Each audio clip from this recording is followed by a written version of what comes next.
ampitongonao aminareo mandrakariva ny fahasoavana sy ny fiadana avy amin'Andriamanitra raitsika sy Jesosy Kristy tompo.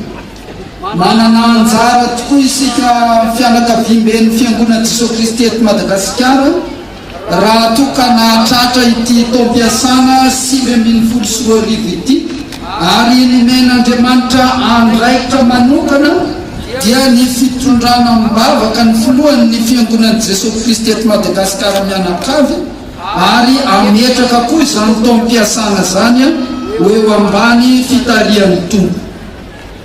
Ny tenin'Andriamanitra izay akana manokana ny afatra amin'ity maraina ity dia arak'izay hita ao amin'ny Apokalipsy 4:12-9 sy ny 7. Mivaky toy izao ny anaran'i Jesosy zany. Ary hitako fa indro nisy anjely iray koa nanidina teo afovoan'ny lanitra, nanana ny filazantsara mandrakizay hotoriana amin'izay monina amin'ny tany sy amin'ny firenena sy ny fompo-pirenena sy ny hafa fiteny ary ny olona rehetra nanao tamin'ny feo mahery hoe mahatahoranaN'Andriamanitra ka omeo voninahitra izy fa tonga ny andro fitsarany ary miankovy eo anoloan'izay nanao ny lanitra sy ny tany sy ny ranomasina ary ny loharano. Mialoha ny androsoana amin'ny votoatin'ny afatra tsara raha manao tsiafoya ny amin'ny tantaran'i Madagasikara isika. Tsaroky tamin'ny voalohany nitondrana mibavaka ny filohan'ny fiangonana Jesosy Kristy eto Madagasikara teto amin'ity toerana ity. Raha nandray fitenenana izy dia anisan'ny mpololotra tao anatin'ny vavany ny hoe vototo sy filazantsara ny nosy Madagasikara. Efa tamin'ny andron'ny Radama voalohany no efa firenena kristianina ity firenena ity, na dia nadalo andro maizina aza nandritra ny 20 taona angarangidina 7 taona taoriany nahatongavan'ny Rasoely na ranavalina reniny teo amin'ny fitondrana, zany hoe amin'ny 1970 hatramin'ny 1990. Vanim-potoana izay nahenjana ny fanenjehana nireo mpanao batisa izay no anarana ny antsondrana manjaka ny kristianina tamin'izany fotoana izany.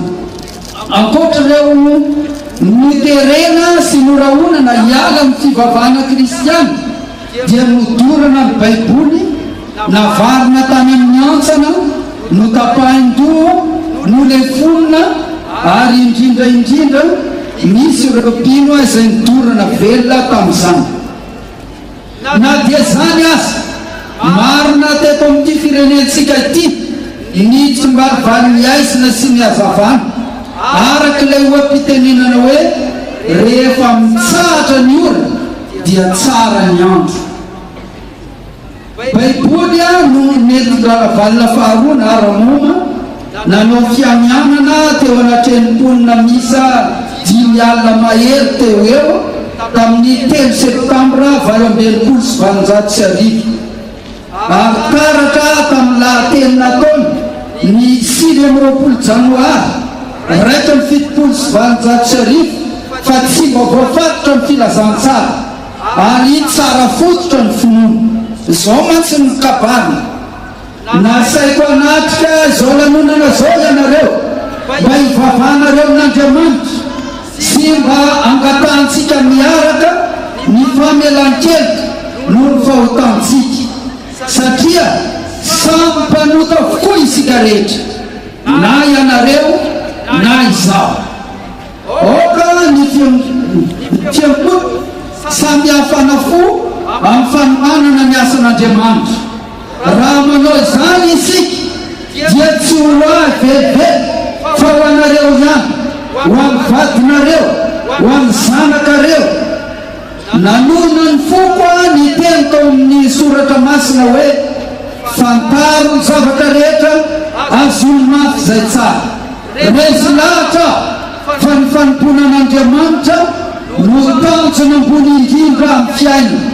Izy no nametraka anareo zara fiandrasa, izaho mitondra anareo ka andraikitro ny mampirisika anareo ho tian'Andriamanitra sy Jesosy Kristy. Koa aoka ny tsirairay samy aharitra hatramin'ny farany amin'ny fitiavana an' Jesosy Kristy. Tsy nampitsangamenatra ny firenena riavana ny vokatry ny fampidirana filazantsara isa-tokantrano izay rana valina faharoa no mitarika azy sy ny tamin'ny sambatam-batan'olo. Fa tamin'ny fotoana nitondrano no nanomboka ny fanorenana trano vaventy teto amin'ny renivohitra, ary sady nanomboka ny fidirana amin'ny vanim-potoana moderna teto arivo. Ny fanaovana lalana vita amin'ny pavé ary ny fananana fifandraisana maro lafy tamin'ireo firenena lehibe toa ny Britania na i Grande-Bretagne, ny la Frantsa ary i Maurice. Raha izay ny lasa anao ahoana ny ho avy, inona no ambaran'ny tompo amiko sy aminao izay tonga eto anio. Arivako fa indro nisy anjely raitro nanidina teo afovoan'ny lanitra, nanana filazantsara mandrakizay hotoriana amin'izay monina ambonin'ny tany sy amin'ny firenena sy amin'ny fokom-pirenena sy ny samihafa fiteny ary ny olona rehetra. Nanao tamin'ny feo-mahery hoe matahoran'Andriamanitra ka ome voninahitra izy fa tonga ny amin'ny fitsarany ary miankofa eo aloha izay nanao amin'ny lanitra sy ny tany sy ny ranomasina ary ny lohanany. Ity tenin'ny anjely ty miavaka dia manodidina ny aty fahefana sy ny voninahitra tsy misy mbrafo. Ifanaovan'ny miaramila ny Satana na antsona hoe bibidia eto amin'ny ity tamonenantsika ity sy ny mpanaradian'i Kristy na ilay zanak'olona, ka ny pomban'ny Satana dia misetrasetra amin'ny sampiny. Ny sampiny moa zany dia ny fahefan'ny vola, ny fahefan'ny tany, ny fahafinaretana sy ireo zavatra maro samihafa izay tantaraina amin'ny andininy fahavalika hatramin'ny faharaika ambin'ny folo amin'ity apokalipsy toko fahefaambin'ny folo ity. Fa ny mpanaradian'i Kristy kosa na ny kristiana dia tsy manana fitaovana fiadiana afa-tsy ny filazantsara sy ny fahamarinana raiketiny, izany hoe Jesosy Kristy no zanak'Andriamanitra ary ao aminy no ananana fiainana raha toka mino izy. Hitatsika indray zany ao amin'ny toko faefatra ambin'ny folo, andininy faharoa ambin'ny folo hatramin'ny faefatra ambin'ny folo. Ireto olana ireto no vany ireto andininy roa ireto hatramin'ny novina ny faharetan'ny fitoriana ny filazantsara. Natao aniza ny fanambarana ny filazantsara ary inona no foto-kevi-baventy raikety. Araka ny fanambaran'ity anjely ity momba ny oavy dia tsy azo valozana ny filazantsara araka izao. Hatramin'ny novina ny faharetan'ny filazantsara, tsy manam-piafarana ny faharetan'ny filazantsara. Eto dia milaza izy hoe filazantsara mandrakizay, izany hoe tsy mba mety ho lany andro na périmé fa actualité foana ny filazantsara. Aritako fa indro misy anjely iray nanidina teo afovoan'ny lanitra nanana filazantsara mandrakizay. Ny olona sy ny fahefany mety mandala fa ny filazantsara mitoetra foana.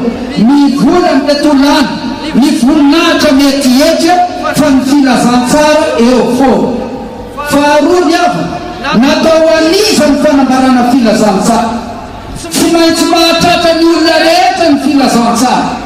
Ho an'ny olona rehetra tsy ankanavaka ety ambany masoandro na teratany malagasy na vazaha, hotoriana amin'izay monina ambony tany ny filazantsara sy amin'ny firenena sy ny fokom-pirenena sy ny samihafa fiteny ary ny olona rehetra.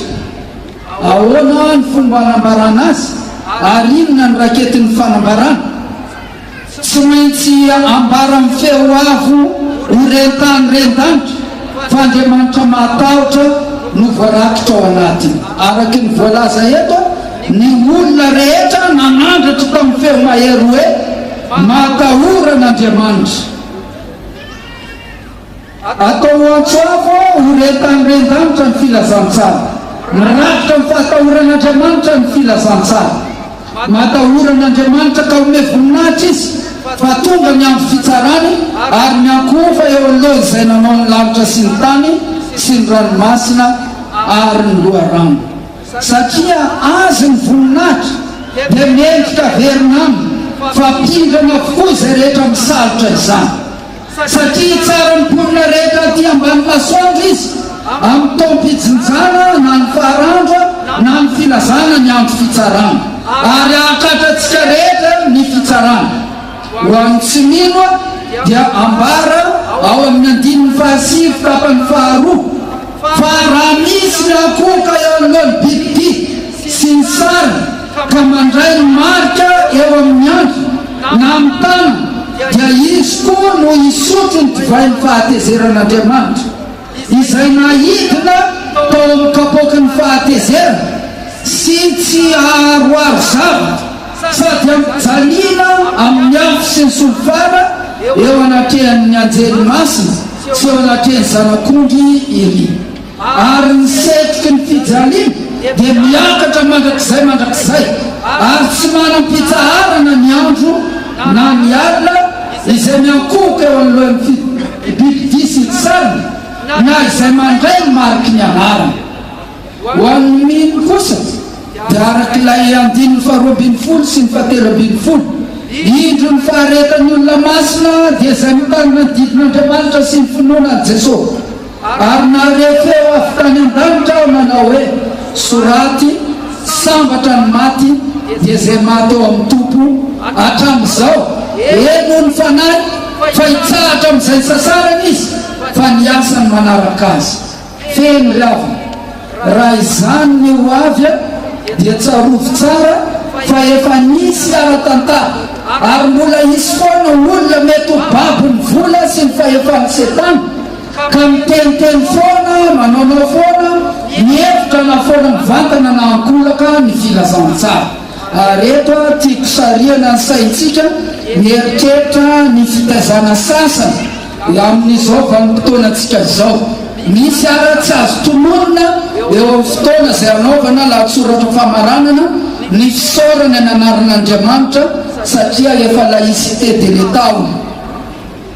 Ary zay dia mamerina antsika indray tony tamin'ny andro maizina nanenjena ny fivavahana kristiana teto anivon'Riky satria ady ny tany sy ny lanitra hatramin'ny voalohany ka hatramin'ny farany ny fitoriana filazantsara.